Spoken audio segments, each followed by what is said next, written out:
Hello there, and welcome to Midland Earth.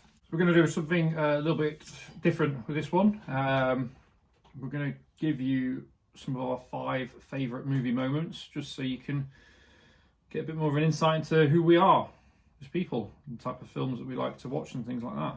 So it's not a definitive top 5, it's just 5 moments that sprang to mind that we both enjoy from films that we've seen throughout our lives.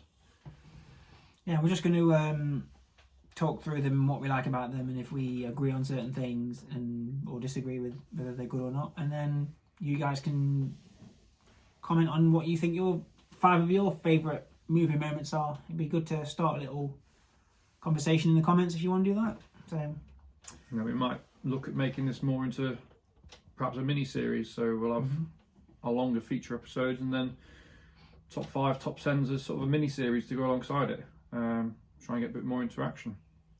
So one of the first ones that comes to mind for me is, and I particularly like this scene because I feel that the lighting and the music really makes it. So for me, it's the Darth Vader hallway scene at the very end of Rogue One.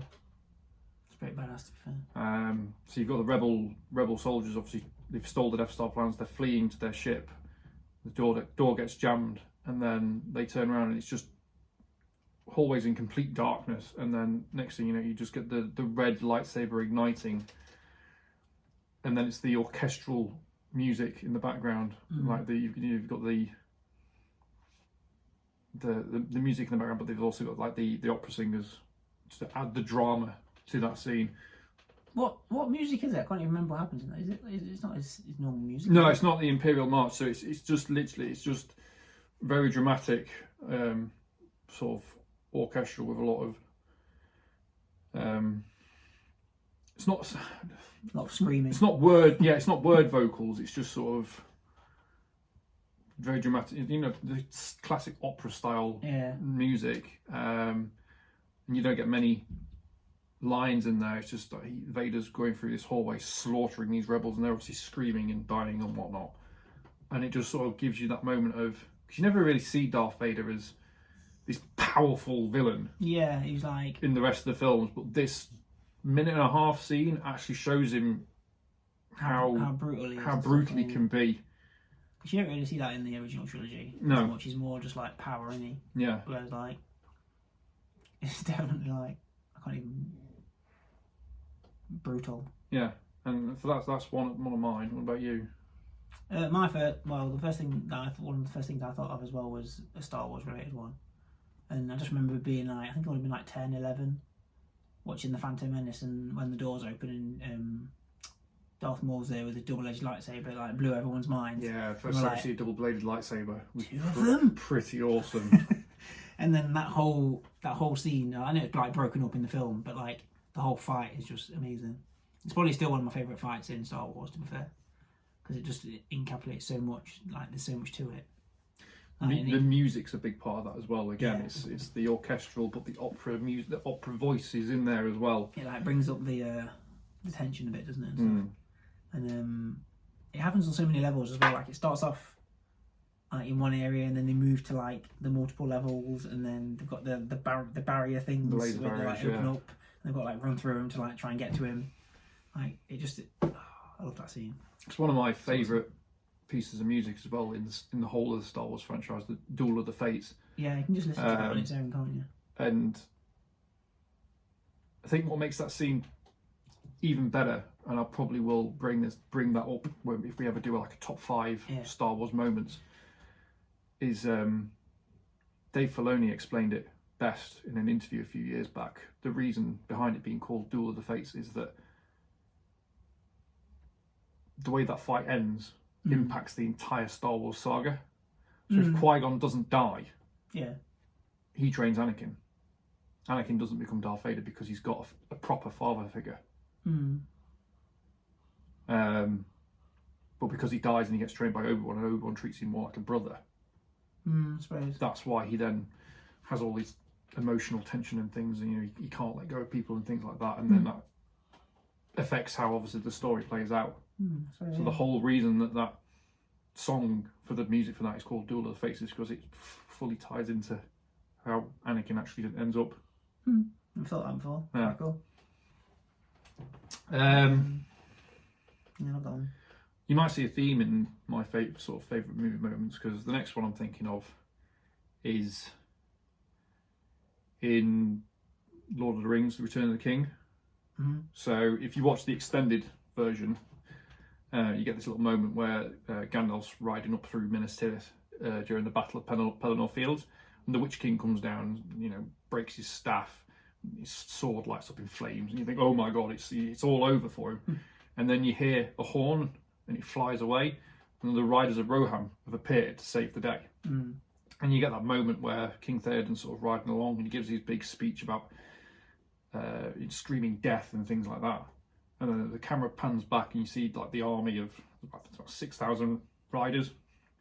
But then again, the music kicks in, and even though they realise that most of them are probably going to ride to their death, they're doing it anyway to try and save Middle Earth. Yeah.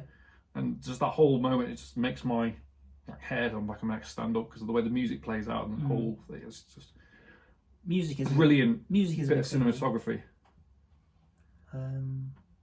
But yeah, music's a big deal, I think, in awesome moments in movies. But yeah, another film that's also got awesome music is one that has one of my favourite movie moments in it, and that is Andy's escape in The Shawshank Redemption. That whole film is like an emotional rollercoaster for me. God, I think I cried like 4 times in that film. Like 2 of them are like happy crying as well. It's like it's a wonderful film. Like, I love it. Like, it is a wonderful film. It just shows like that bit when you find out like what he did to escape, and like the chiseling the wall out and stuff, and like the climbing through the pipes and everything. Like it just sums up like what that whole film was about. It's like it's about like the resilience of and the determination that like human beings are capable of, kind of thing. And it's like, it's great. Crazy. I love it. You just got the little montage of how he did it. So they say he's chiselled out with his little rock hammer. And like how he put it in his The dirt pockets, in and his he like pockets, put it yeah. out so no one would notice that he was like, oh, It God. is wonderful, and then It's I amazing. suppose it's the emotion when he gets to the very end of the pipe of feces. I'm going to keep the language polite. So he crawls through a tunnel of feces for those that haven't seen it. But then when he gets to the end and it's raining and he rips his shirt off. Again, the music plays a big part in that. Yeah. No, it is a really good moment. Thing is, I love that moment, but like films like that, I need to be in the mood to watch. You know what I mean? Like, I think Castaway is like that as well. I love Castaway, but I need to be in the mood to watch Castaway, and Forrest Gump as well. The Tom Hanks theme, I don't know why. It's just in films like that a lot. I like Tom But Hanks. I need to be in the mood to like immerse myself in the emotions of those films. Because they're quite long as well. They're quite long films, but you need to be, But I do love Shawshank Redemption. It's probably one of my top 5 films, but that's for another time. What about you? Any more escapes that you know? I suppose it kind of classes as an escape, this one. I like the ending of The Truman Show. So, because again, that's a film. It's sort of a comedy type thing, but then it has those serious sort of undertones Ahead of its time, that underneath film. it. I felt brilliant, massively ahead of its time. It's like It's good. Big Brother-esque. Well, it is, and then but the fact he's towards the end of the film, he starts to think something not right about this, and he starts to pick up that it's the world that he's grown up in is not what it should be. And then when he gets to the end and he's speaking to the producer, but the way that they shoot it, they always sort of, because he's looking up into the sky and he's making, almost like he's talking to God type thing. And then he's offering them the whole thing, you stay in this world and you'll be happy and we'll do this and we'll do that. And then he just walks up the little steps at the end of what is a giant stage, and it's just clouds. There's that bit when the boat goes through the thing as well, isn't it? Yeah. It goes through the set, and it's like, oh, yeah, it's like actually not real. He's not real. He's reached the end, and he just turns around and does his whole, in case I don't see you, good afternoon, good evening, and good night, and just walks out. Yeah. And he bows as well, doesn't Yeah. he? Yeah, I love that bit. I just think it's a great film, but that's sort of the perfect way to end it. And then it just cuts to the audience within the film, and they just all turn around and go, get on with their lives, and like, oh, what's on the other channel? Yeah. Type of thing. I think I really enjoy it. I think that's a great way to end a film. So yeah, that's one of my favourite moments as well. Got any others? Yes. It's not an escape. It technically is kind of, well, it ends with an escape, but it's more like being trapped, really. In Jurassic Park with the velociraptors in the kitchen.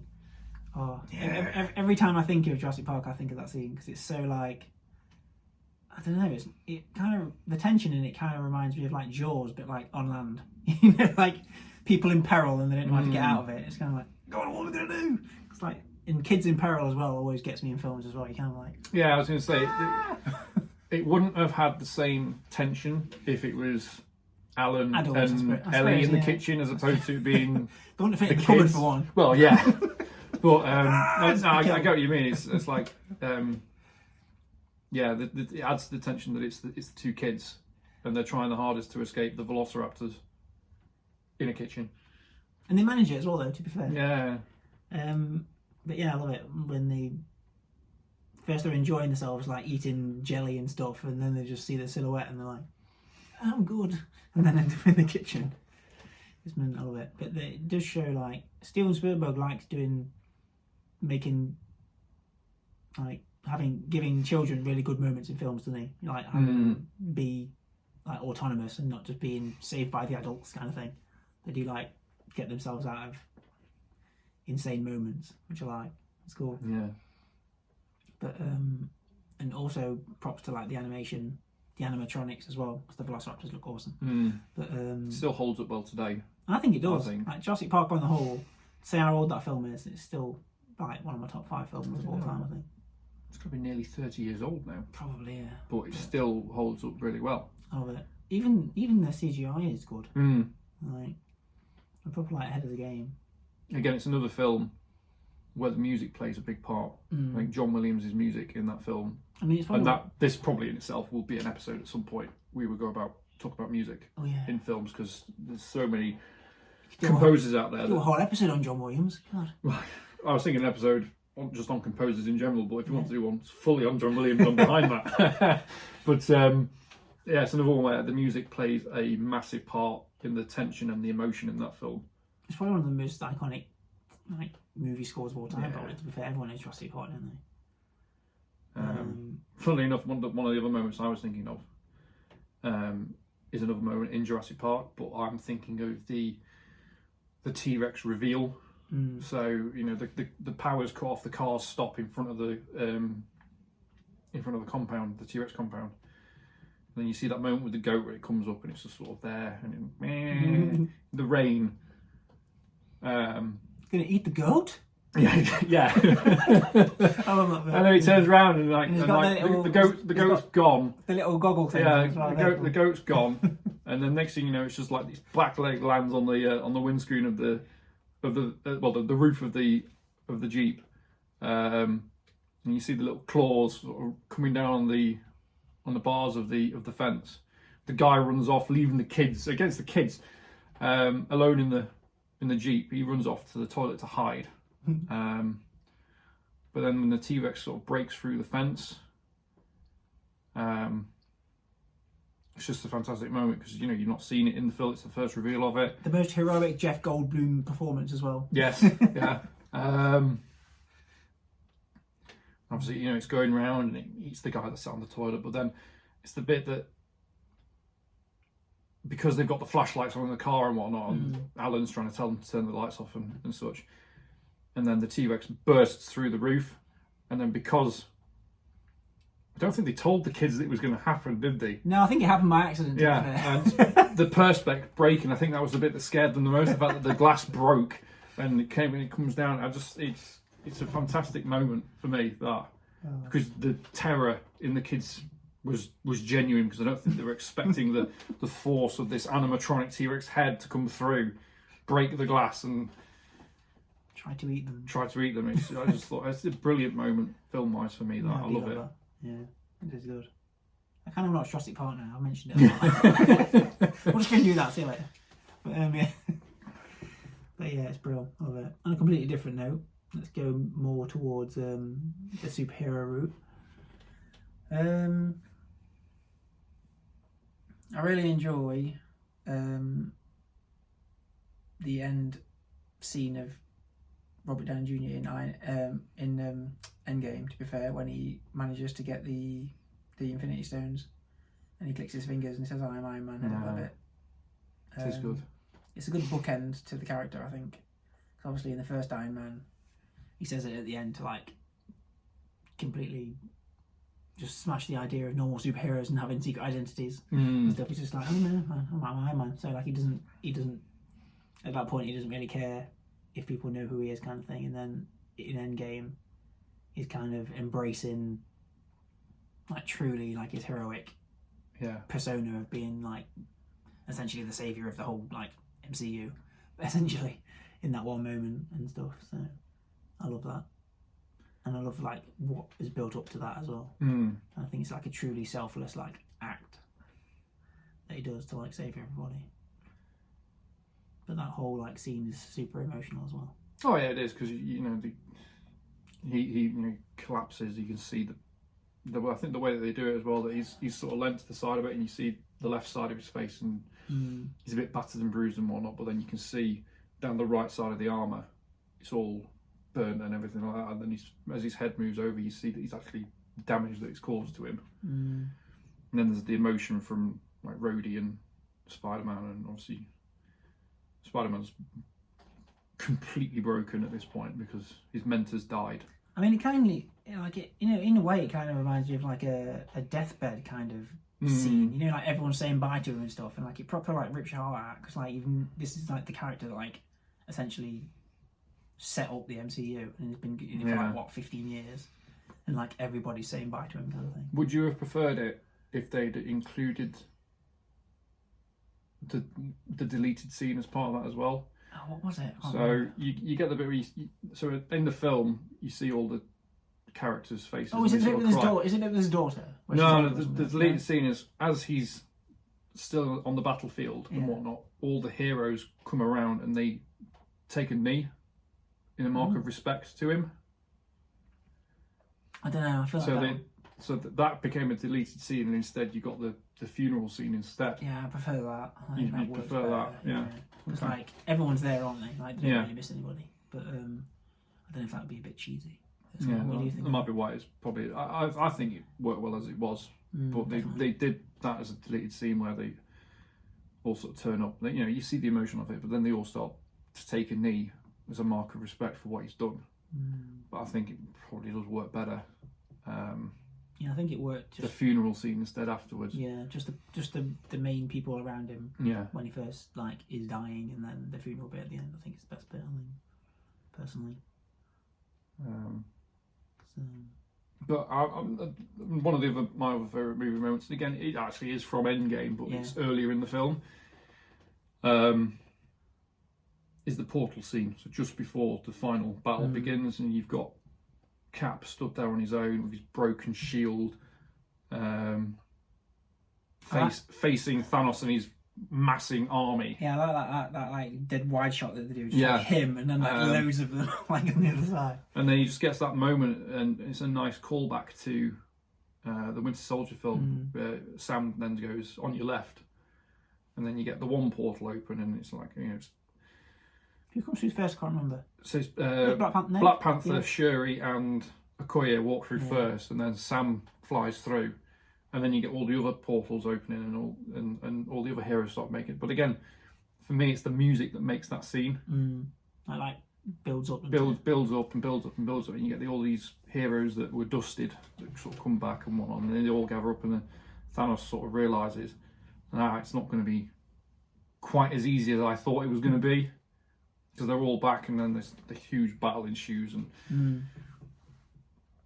it's just, it's a good way to sort of start that final act. Yeah, for me. Bring it in. And obviously, as I've stated, it seems to be my favourite movie moments all have like big music compositions in them to add to the feeling and the emotion and the tension and things. I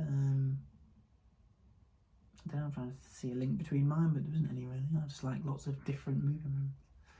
But this last one that I want to do is an introduction to a character though, which is I think it's pretty iconic to be fair. Mm-hmm. And it's the introduction of Heath Ledger's Joker in The Dark Knight.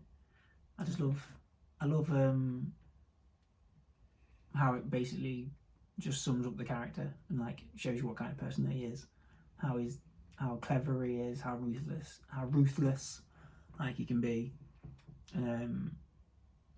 like brutal with like the shooting everybody and stuff. I just like, and it's also filmed in IMAX, which is cool. Yeah, and it's just I love that he's like each person that he goes up to is like telling you more about like the character and things, like like who set up the job and stuff, and like nobody knows anything about him and things, and he's just taking them out one by one, and the reveal of like what he looks like at the end is cool as well, because it's like a complete, like quite a new and different interpretation of what the character looks like and things and acts like. And I think obviously everybody kind of knows that that's like quite an iconic like modern character, and I think it's just a really awesome introduction to him. No, I agree. It is good. Like you say, it shows it's a different take on the character compared to the other actors that have played the Joker in the past. It shows that this iteration is very cunning, is incredibly ruthless. That he's he's set up this heist with his crew, and he systematically kills them off. And I like the I think it's like a mob bank or something, but like that guy who like shouts at him like, do you know who you're stealing from and stuff, and he's like, don't really care, he just wants to just cause chaos. I love that. I think that'll be a future one as well, maybe ranking our Jokers. I mean, it's probably obvious as to which one's going to be number one, but I think the rest of them, that order will be quite interesting. But there's loads, isn't there? Like, what, 6 Jokers? Something like that, yeah. I still like the animated one though. Just because Batman the Animated Series is such a classic. Yeah. That's for a future episode. Good old Mark Hamill. Yes. But yeah, that's a few of our favourite moments, and if you'd like to drop in the comments what you think some of yours are, or if you agree with some of ours, it'd be great to start a conversation. And hopefully it gives you a bit of an insight as well as to into us a little bit more. Sort of things that we like, what we like to see in films, TV, things that make us a bit more connected and emotional to the stuff we're watching. And I hope you enjoy. We'll definitely be bringing up some of these moments again in future videos. Oh yeah, definitely. Thanks for watching, and we'll see you soon. Here on Midland Earth.